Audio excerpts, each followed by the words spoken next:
political corruption which occurs when an office holder or other governmental employee acts in an official capacity for personal gain. Social corruption, on the other hand, is that behavior which allows individuals to profit from the social environment they belong through illegitimate actions while they disintegrate the system they are part of. Corruption constitutes a major challenge for businesses operating or planning to invest in Uganda. It is a major crippling and corroding vice to the social, economic and political development of the nation. The police, the judiciary and procurement are areas where corruption risks are very high and under-the-table cash payments are expected. The core of Uganda's legal anti-corruption framework is the Anti-Corruption Act, the Penal Code, the Inspectorate of Government Act 2002, the Public Finance Management Act 2015, and the Leadership Code Act 2002. The Penal Code provides instruments to deal with various corruption offences, including embezzlement, causing financial loss, abuse of office, and fraud. According to the Business Anti-Corruption Portal, there is a high risk of corruption in Uganda's judicial sector, in part due to political interference. About 1 in 6 companies indicate that the court system is a major constraint to their ability to do business. Companies do not believe the judiciary is sufficiently independent, and bribes and irregular payments in return for favorable judicial decisions are common. Corruption risks are very high in Uganda's public services sector. Corruption remains endemic and is an accepted means of getting by in Uganda. Pursuant to this national crisis, NTV, in conjunction with Kabarole Research and Resources Center, an agency which has invested in the study of this problem in the Kabarole region, brings to you a moral reawakening discussion on this deeply entrenched disease of corruption in Uganda. You're welcome. And already on our social media platforms, on Twitter and Facebook, there is a litany of responses on a question that we posted there, asking you how we can combat this particular cancer that is really greatly infested in our society. And just about 3 quotes that have been responses sent on Facebook. Then we proceeded directly into the studio discussion. Salongo Wanzala said that eliminate the corruption in chief. Then Gina Scott says, simple and precise, the people themselves to start talking, rather taking serious every matter of the country. And Bobby Kisembo says, repeal and replace the current leadership, start afresh, and we as Ugandans repent and promise to ourselves that from now on we will be transparent. And straight on to the studio, just in continuation with what you're discussing here, I'll be continually just citing what you're saying. Let me engage my resplendent panelists and very prominent people here, especially Justice Mulyagonja, who is Irene Mulyagonja, who is the Ugandan Inspectorate General of Government, IGG. Justice, you're welcome. Thank you. Good evening, viewers. And right on my extreme left, I have the gentleman called Muzinduki Patrick, Head of Governance, Policy and Advocacy, Kabarole Research Center. Patrick, you're welcome. Thank you. Good evening, viewers. Yes. Now, straight to you, Judge. We have Uganda is now ranked 26th as the most corrupt state in the world among its 180 countries. You are part of the frontline agencies and actors in fighting corruption. Why aren't we defeating corruption in our public governance institutions? I think we first of all, I would like to thank the Kabarole Research Center for carrying out that study. It presents interesting views of what people think about corruption. But before I go into saying why, or trying to explain why we have not made as much headway as is expected by the Ugandan public, is that we have to look at the context within which we fight corruption. We may have very high expectations of the results of fighting corruption when we are not looking at the context. We fight corruption in a context of, 1, scarcity of resources, poverty, ignorance, limited opportunities because of the environment in which we live. Although we are a rich country, I want to emphasize the fact that Uganda is a rich country. It is endowed with a lot of resources. We have not yet exploited as much as we're supposed to exploit. So we remain with what we have to share amongst us as resources that have been exploited from our country, from the wealth that God put in this country are limited. The numbers of people keep growing, but development is not going at the same pace as our population is growing. Therefore, you find we have limited resources to share amongst themselves, and everybody is scrambling for those resources. So everywhere where you have a scramble for resources, you have those who appear to be stronger than the others triumphing over them and getting more access to those resources than those who are more vulnerable. Yeah, just a slight lead, rather follow-up question on that, just maybe a minute. Rwanda is ranked actually right now 48th, and I know government of Uganda has a serious distaste of referring to Rwanda's performance in many areas. It's 48th, a country coming from a very devastating ruined record of a war. It's a small country, it's a landlocked country, very distant from the ocean. I And don't it's think performing pretty well, I do not think I would like to compare Rwanda and Uganda. Why? You cannot compare chalk and cheese. Okay, let's leave So it at I that. think let's Okay. not go into that argument because it may become political and we don't want that All to right, happen. Patrick, thank you, Justice. You conducted the research, very quite detailed, extensive, though localized in the Karagaba region. And you are one of those agencies or organizations, civil organizations that are doing a tremendous effort in the governance area. So just give us a slight brief on how that research, on what that research discovered. Yeah, thank you very much. I think as you have stated, this corruption being a cancer in Uganda, we were concerned. We have all the good laws.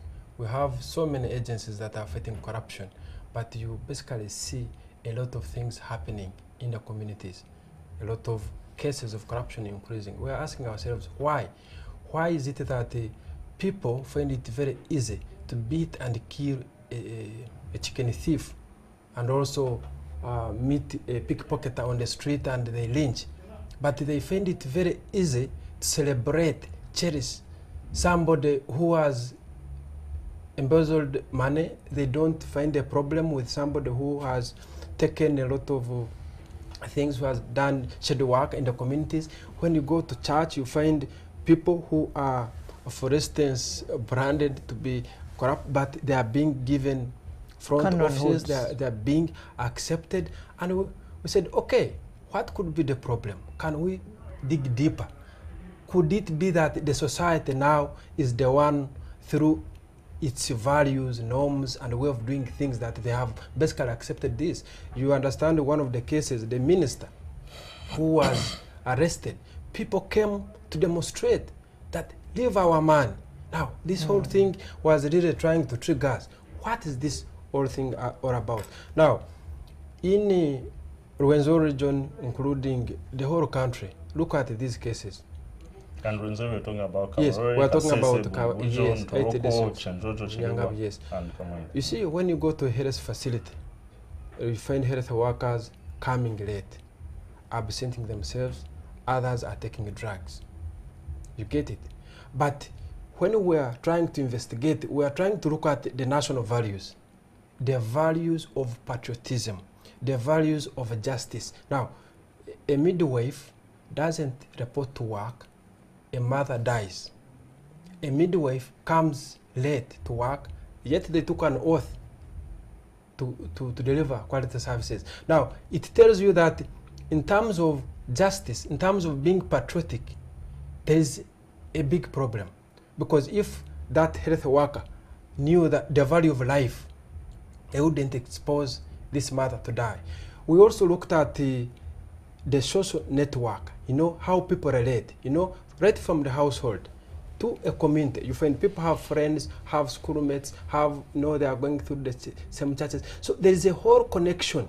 Now, if somebody in the family engages in acts of corruption, people fear to say, he's one of us. They don't want to talk about it. Now, we have seen a number of cases when you look at the agriculture. Inputs are delivered late. In some communities, you find a farmer only needs 500 seedlings, but they receive around 1,000 or 2,000. The rest is left to dry. The question is, why can't people come out and say, there is a problem? We have seen cases within the recruitment system where there are ghost workers. You see, somebody sits at home, gets free money when others are looking for jobs. It reminds, when you go to some health facilities, some schools, you find there is a payroll where people are getting money, but no one is coming out to expose it. Now, so basically it's people, because I think so far both of you are concurring. Yes. Now, that we did people-centric problem, yes, not the necessarily investigation. And you yes. see, whenever we're going to discuss, do you know what happens? That the government is corrupt. The problem is up there. I think the message which we are trying to bring out, that the communities, men, women, youth, everyone in the community has provided a fertile ground. I'll give you an example. People who try to cherish good morals, like those who want to resist, they are being hated. They are being isolated. They say, for you will die a poor person. Even on the road, some strict police officers, the traffic officers, the drivers do not like them. They even talk, we shall hit and knock you. And you see, people are struggling. If they have serious cases of robbery, rape, murder and all that, you find people are struggling to influence police, to influence attorney officers, to influence magistrates, to make sure that they try to manipulate. Now, what does it tell you? That, it comes back to the core values. There's a thing in African setting that the child begins at home. We try to dig deeper within a family setup. Are these core values of being faithful, being transparent, being accountable, valuing justice, being patriotic? How is it that you find in a community people are even vandalizing school items, vandalizing items for the health facility, but they do not bother to expose? Now, so Patrick, I get your passion. We want actually to deal deeper into that. The whole thing is that when you look at the sanctions and rewards, for those who are corrupt. When there is an action, when there is a community member who has engaged in that behavior, how does the community sanction? I'm actually going to you come basically about, find most of the things which we have here. Of course, the justice will be talking about let's not discuss everything in just one response. So I'm just going to go for a break and become. I want the justice to help on giving us the picture of the system that we are functioning in, the institutional framework. Is it sufficient enough? Do we need to do a change over it? Are you comfortable with it? And then we proceed on. Thanks our viewers for keeping with us. Let's just go for a short break, come back into a more detailed discussion about this phenomenon. Thank you.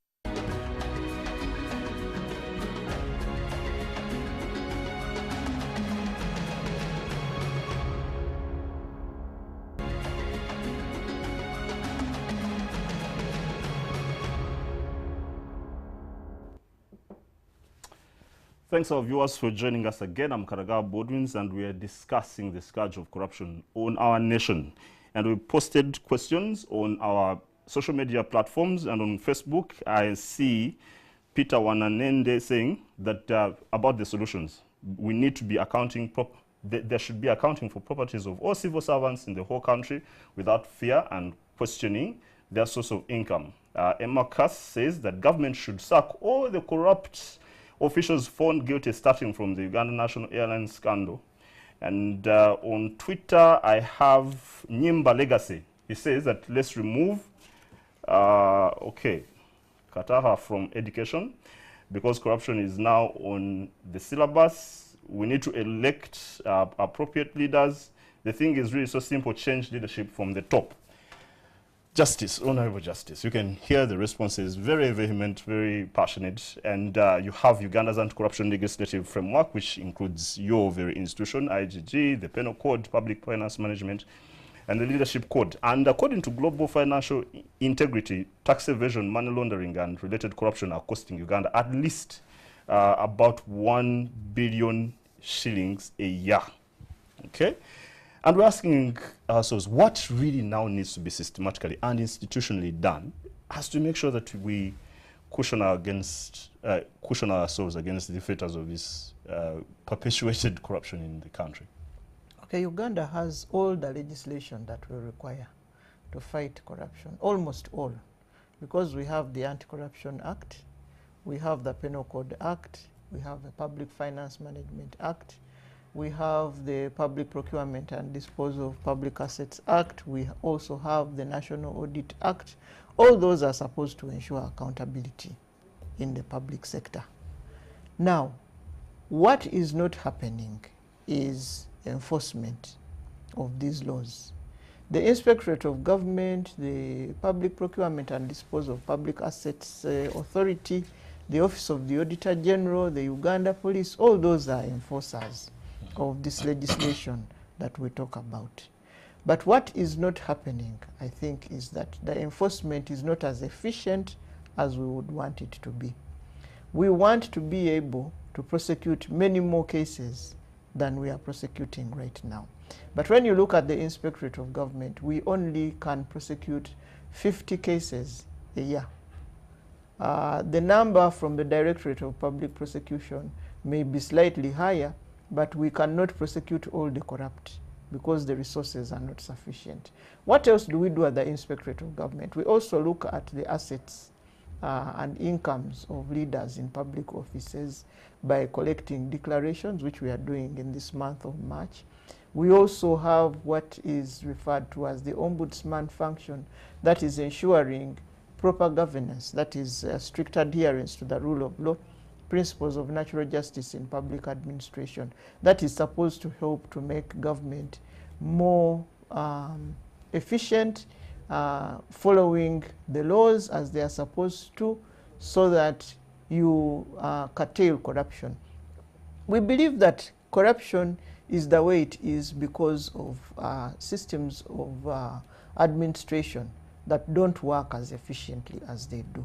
If systems of administration do not work efficiently, you are giving opportunities for the corrupt to exploit those systems. If a system, say in a hospital, is not working well, the administration is not efficient to see that they track the corrupt and have them punished before, or rather they punish maladministration before it becomes corruption. Definitely those officials in the hospital are going to exploit the system and utilize it to earn a higher income than they get.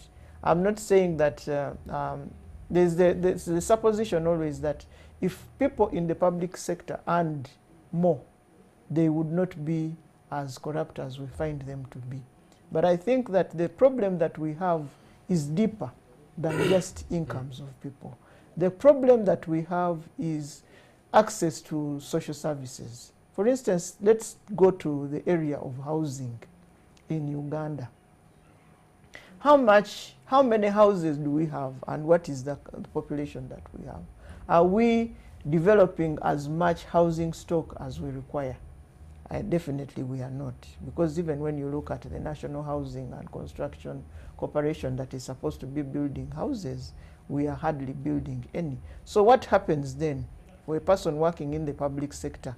They will be looking at getting a house for themselves. And because they are not earning a sufficient income to do so, they will exploit all the loopholes that they are in the public sector management to see that they get the money that they require to build themselves their own house, because we as a public sector are not providing the housing that is required. Look at health itself. We talked about health centers.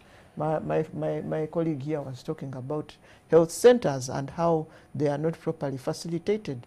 If, for instance, if we were to say that let there be hospitals that can provide health services for the majority of Ugandans, people would not have to steal from government to be able to pay fees for their, for their medication in private facilities. Or if we had the medication in the public facilities, people would not have to go to private facilities to be able to access health care. So if a system is not working well, it leaves room for people to exploit it, to be corrupt, so that they can sustain their livelihood in a way that they feel is sufficient or is adequate to keep them alive. Yeah, and I think that on that note, that's the same kind of area of questioning, whether the politics, the way it's structured, it's actually set up to perpetuate and to entrench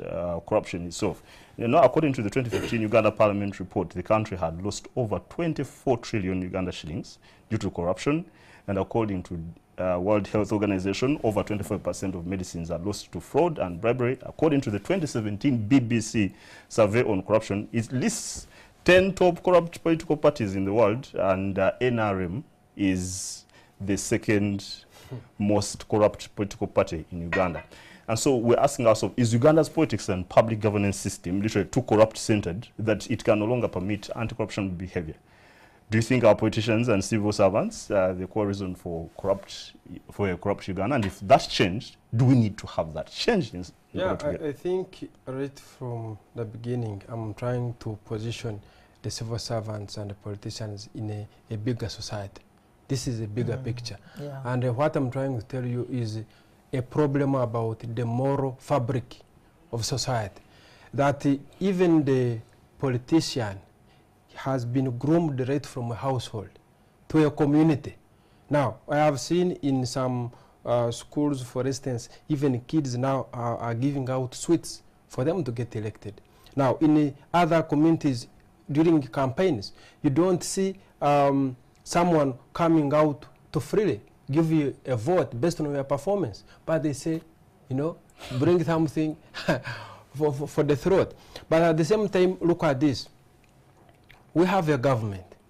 NRM manifesto talks about zero tolerance to corruption. Policies are very clear. Laws are very clear. But those civil servants and politicians you are talking about, whom do they deal with? Which society do they live in? Now, they are being treated as celebs. In fact, they are accepted. Whatever they do, where do they take the money? Now, when they get that, that's where you see a lot of people are being bought with sodas. Somebody goes to the village, all the villagers concentrate, connect. Now, they do not connect that. But Patrick, you see that argument is very challengeable, okay? Yes. You see a politician and people who are in power, yes, they have autonomy over the forces of violence, they have the forces of finance, they literally have the control of society in their palms. That if they determined that this kind of behavior should not be expressed, that would change even the mindset of the people. Because people are so disempowered by the political setup, the political system setup. Let me ask you, so you can... Can you sharpen your own panga to cut you? You see, most times we have been talking about who has the power. Is it about the egg or the chicken? We are saying the government, the institutions, who brings them to power? You are aware about our election cycle, ever after 5 years. But that's why I'm talking about the issue of community sanctions. Have you seen anywhere in our society? I've given an example where chicken thieves are being lynched, beaten by mob justice. Give me an example. A politician who was lynched. I'm not promoting them to be lynched. But the question is, I'm trying to bring out a message. If we are talking about rewards and sanctions by a community that is not happy with corruption, what are they doing about it? By the way, look at the 24 trillions we are talking about.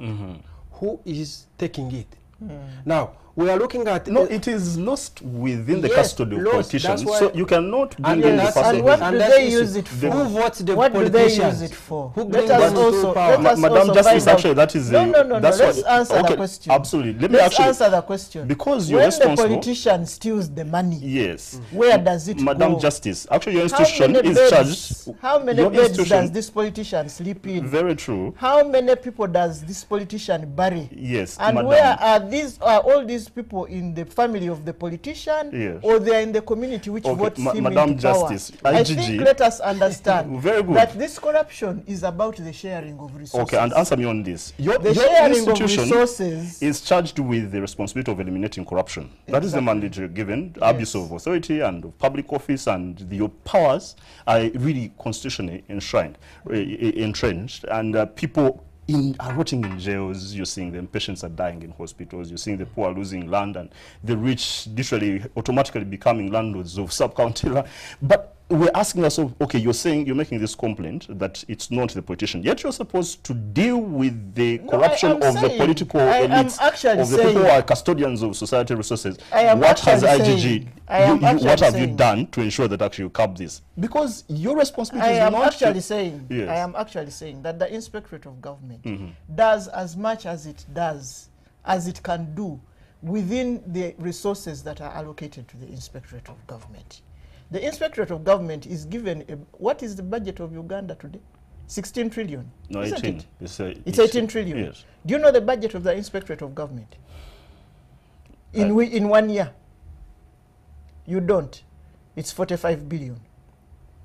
Now, that 45 billion is you're expecting people, a group of 400 people. That is the staff of the Inspectorate of Government. 400 people to fight corruption in a budget of 18 trillion. Is that even feasible at all? But let's go back to these politicians. Who supports these politicians in power? Who puts them in power? Aren't we the ones who do so? Why don't we lynch them like the chicken thief? We don't lynch them. The chicken thief steals his chicken, takes it to his family, cooks it and eats it in his home. This politician who you say is the most corrupt, and by the way, I don't want to agree with you that most of the money is taken by politicians, because I know that most of the money is not taken by politicians. I'm bringing you cases along the way this discussion, just for the time that is... Most of the money is taken. You know, Ma'am, the loss of these funds, you see, the loss of these the funds, ministers the in loss government, of these funds is facilitated by public servants. You see, Ma'am, it is not facilitated there are by politicians ministers in this country that are protected with 3 patrol cars, with almost 9 patrol men, with guns, just giving them security protection on the road, and all that expense is from the state. Why? Because actually people do not like those politicians, and so they're supposed to be buttressed to make sure that they protect them from the anger of the people. So you cannot be arguing against it, because the people have been disempowered. The political entrenchment, people came into power here. I don't think that is the reason for the corruption that we have. When the person who is hated is being protected by patrol cars, is protected by soldiers, and on the road, public servants. Not as like many. Me. If someone is not hated, yes, like but it's only one policeman, actually, the police security guard who have seen. Maybe Baldwins. Okay, so Patrick, I want us to agree. Yes, I want us to agree. Just to move on, ma'am, you see, the Danish Anti-Corruption Code of Conduct states this, that we will avoid any corrupt, real or potential between our personal interests and those of the state. We will not give or receive any bribe in any form. Rwanda itself, the anti-corruption statement policy is that we need to have effective political leadership in the fight against corruption, increased public demand for accountability and rejection of corruption. So we are having the understanding that if you do not punish the corrupt, you're actually going to perpetuate corruption. So should we have a different approach, that instead of fighting corruption, let's fight the corrupt? You see, look at how corruption is being fought. In fact, sometimes I feel sorry. Yeah, actually, you because feel the whole thing is that you are dealing with a lot of invisibility. Exactly. We are dealing with a lot of shadows. Now, that's why I'm raising issues of values, norms, and behavior. You see, somebody's heart is already conceived or having a certain way. They have already planned how to do something.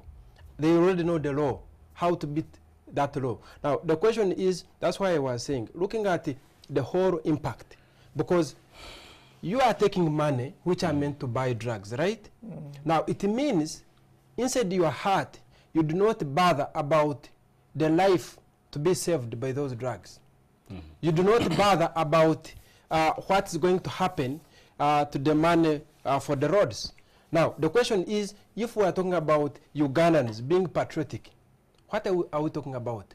Now, the same people who are advocating for national values, they are the same people who are involved in taking a lot of money. In fact, I'm finding it very difficult, somebody who has taken billions of money, to say it is corruption. That is real theft. Stealing. Exactly, that's what yes. we're talking about. So and I'm going to bring cases. When you look at some of these notions of norms, values, and all that, we're trying to put people in the front line. That, by the way, you have the power, according to Article 1 of the Constitution. Now, how are you utilizing that power? That if you are using your power to condone, accept, celebrate, then there's a problem. Exactly. Because at the end of the day, you have civil servants. I'll give you an example. Last year, there was a group which wanted the money through Youth Livelihood Fund, you know, the women. And the civil servant was very clear. I will give you 3 million, but you will take 2. Now, there was a lot of debate in the group. Do we take it or we refuse it? But at the end of the day, because they needed money, they went and picked 2 and signed for 3. And on now, that note, what does it mean? Whom are you blaming at this level? Yes. Is it the civil servant? Now, the civil servant, any leader, yeah, like Patrick, they are just all the let's, same. yeah, okay, let's I put think a, they are all the okay, same. yes, ma'am. Let's put a pause on this, and when we come back, we deal with the issue of how now we can influence the next generation, because definitely we're going to go around over this, and the aspect of asking ourselves that do we now need the public to come in a more pragmatic and way. of course, you have to talk And about thanks the our private viewers for sector. keeping with us. Let me go for a break, and then we'll come back and conclude over this passionate discussion.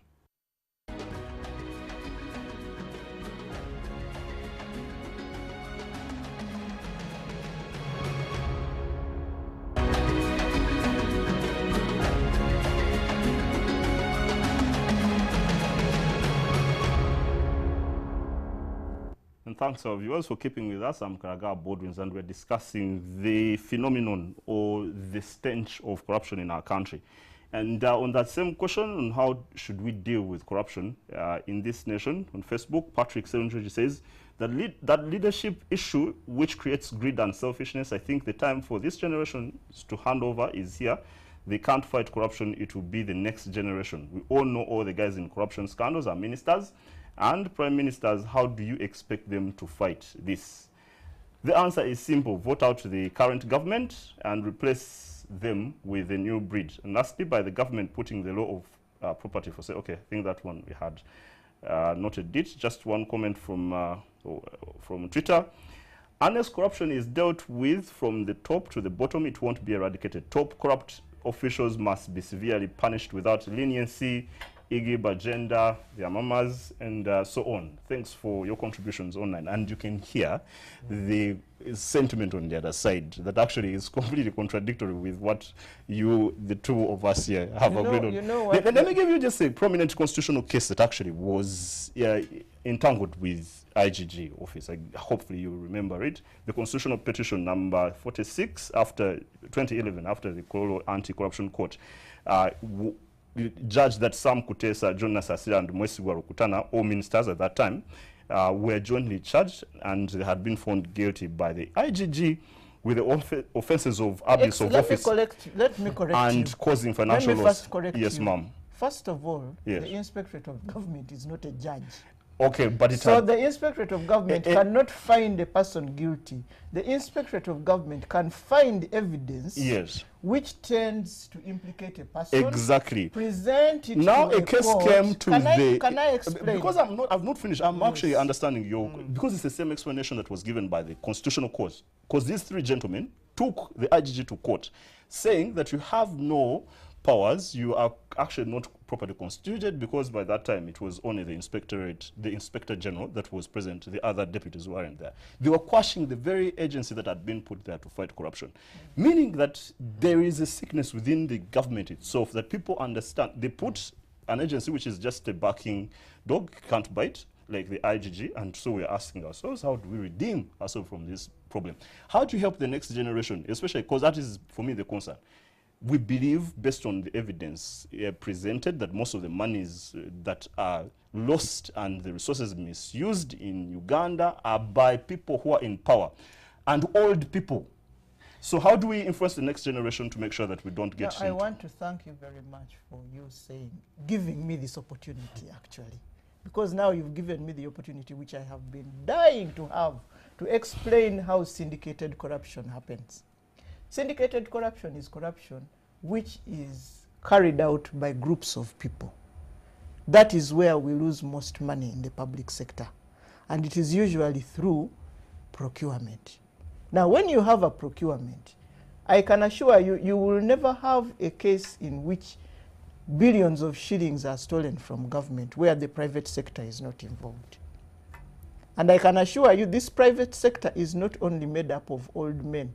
Actually, when you look at the private sector and the people who are getting convicted now for stealing billions of shillings, millions of dollars from government, most of them are young men like you. They work together with people in government. They work together with the politicians. They get contracts. And you don't think that they are victims of patronage?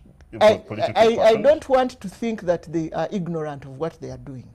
They are very well intentioned, very well placed. They work together with public servants. They work together with politicians. They get these contracts. They get the money out of government as procurements of works, goods, services to the public.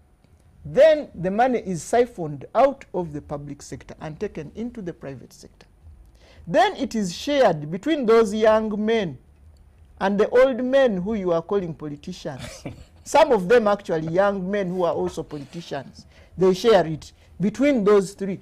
The person in the private sector, who is actually the conduit, and I believe who gets the bigger amount of money. Then the one in the public sector who gets the peanuts, and then the politician. So I don't want us to perpetrate this lie of saying that actually it is the politicians who are stealing. Okay, so let's the get politicians are just facilitated by people in the private sector and the public sector. We can go around this. So let's get a solution perhaps as we are wrapping up, Patrick, because we need to understand what should now the public do. In 2016, the government spent at least 10 billion shillings on medical treatment for its officials abroad, okay? Meaning that you have about 2.8 million for just about 140 people who are going out to be treated on public taxed money. Kutesa, who served as president of the UN General Assembly recently, was actually alleged by a convicted Chinese in the US called Patrick Ho Chi Ping, who was convicted for bribing leaders in Chad and Uganda to simply have access to government bids. And nothing is done about him. So if we feel impotent that actually the IGG cannot do its work, if the government itself is not politically willing to deal with, what should people do? I think from the explanation by the Honorable Justice and from the cases of Kutesa, Agenda, and so many, of course, it tells you something. An acceptable practice, acceptable behavior. That's why when we went into studying, we said, okay, corruption already within the society, it has been taken as a normal thing. It is part of that value base. It's a practice, it's a behavior, it's accepted. Now, look, private sector. What should we do now, Patrick? Now, I'm now talking about exposing. There are a number of cases where community members have come to play a role. And that's why, for me, I'm going back to the community. That we have not seen, for instance, people in spite of all this evidence, the IGG can fight this high-level corruption. But when a politician gets that money, information is everywhere. But where do they go? They are walking on the streets of Kampala. They are walking the streets of Rukunjiri. They are walking on the streets of Fort Portal. So just very clearly, what can an ordinary citizen do? We are looking at this. Listen, yes. What can an ordinary citizen do to Sam Kutesa? We are looking at the isolating, despising, shaming, because their facts are there. But of course, we need to look at it. That's why we are trying to explain to the public to understand that this issue, this big elephant of corruption, cannot be fought by IGG alone, cannot be fought by the high levels. I gave you an example. One of the ministers was arrested. What happened? People came to demonstrate. They went to petition the president, release our man. Now, what does it mean? That if we cannot put our acts together as a society, it means we have basically accepted everything the way it is. So how do we put our act together? Just 1 minute, Patrick. Because I need to have a concise response on what you think as a civil society. First of all, people should do, because we seem to be disempowered and emasculated by the powers of the corruption bidders and practitioners. The people who are perpetrating this particular problem are so powerful, and it seems we cannot... Baldwins, it's not true, because these people also come begging during elections. They even buy voters in order to get the authority. The question is, if somebody can come begging in front of you, give me a vote, how come after voting you become so weak? How come, I mean, we really need to go into this debate. Who has the power? Now, if we have given you 5-year term, you have come with very clear issues to put on the table. You are going to fight corruption, you are going to do this, you are going to do this. You have not done it. Corruption has increased. Now, how do you come again to claim that you are more powerful than the vote when you are begging for votes? So that's why we are saying, let the people realize the power they have. They have the power even to excommunicate, to isolate, to in fact, even to dismiss. Now, if the opportunity comes during the elections, what is the debate? And you see, we have to go back that if, for instance, look at the trillions of money that is lost. When somebody goes to a health facility and you don't get medication, think about where that money went. Because a mother who is dying was not meant to die. The ambulance was supposed to have fuel, but instead it doesn't have fuel. So I think the more people realize that they are the losers, the higher they will start realizing that indeed they have the power. Even what you are calling a politician who is very powerful, look, they are just having this power because people voted for them. Just imagine if they are voted into out of office. Look, in the last parliament, for instance, 67% of the MPs did not come back. But you see, well, why are they also waiting for the elections? We are also talking about when they come back to their constituencies, when the leaders, because we are also talking about at the district, at the sub-counties, at all levels. Can we expose? Can we shame these people? Can we isolate them in the churches? When they come, why do we give audience? Why do we treat them as celebrities? Yeah, you know, yes, at the end of the day, we need to realize that the power lies with the people. Yes. We are misusing the same power that we have. Isolate technically, even all this process of, you know, the Local Government Act is very clear, the Constitution is very clear. It provides for all these issues, including freedom of speech, freedom of assembly, all of these. But how do people exercising them? Okay, good point to Enon, and let me get Honorable Justice to wrap up on this. He's insisting, I think we need to do ostracization and just distance ourselves from these people. Hopefully it is possible. Moral uprightness, can that be the answer to this? Does even moral uprightness apply in Uganda here? Just a positive spin on the future of fighting corruption and perhaps whether we can have this. I want to say one thing about the fight against corruption. Fighting corruption is done in a particular context. You cited to us Denmark. Which other country did you cite? Rwanda. And you cited Rwanda. I Yes. don't want to China, talk about China Rwanda. actually does extrajudicial executions. And of is it people any less corrupt? But it's You see, for us, we sit in institutions. We sit in institutions and then we sit in associations where we talk with other people who fight corruption in their countries. When you're fighting corruption in the underdeveloped world, it is the same animal. Move from Uganda, go to Tanzania, go to Malawi, go to Zambia, it is exactly the same animal. And the causes and why it is not exterminated are the same. Limited resources that have to be shared among many, ignorance and vulnerability. Then we also have what you are calling moral decadence. But moral decadence is really the lived reality of the people in a particular region. And I want to say that we have not been successful in fighting corruption, or we have had only limited successes.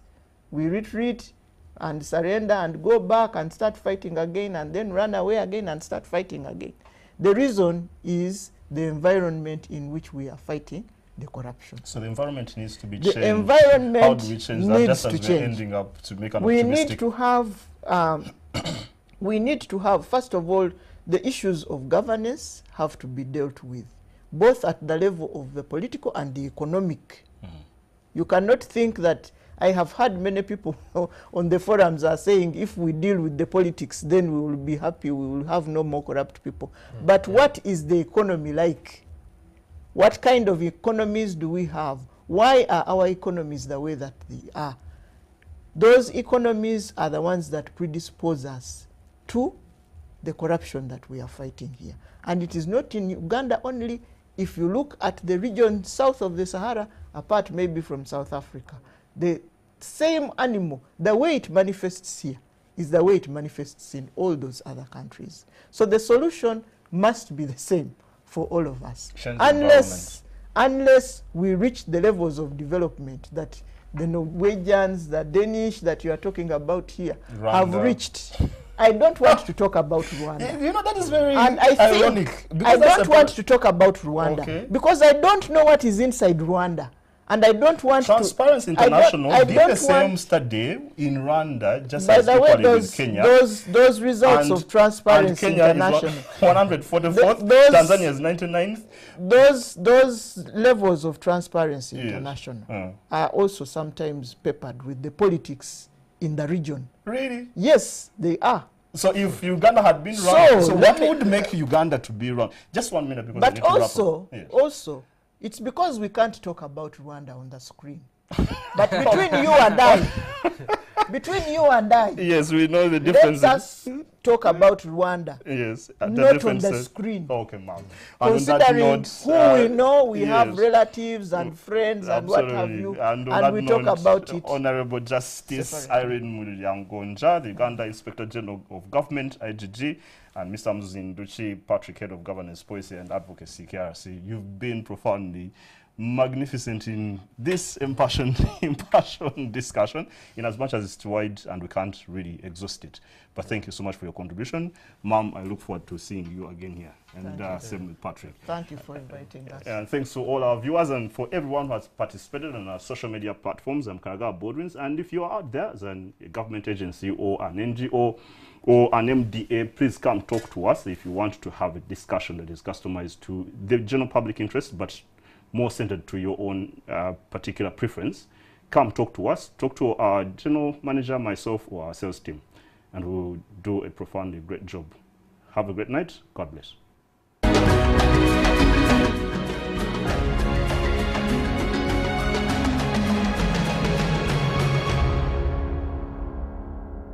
NTV, turning on your world.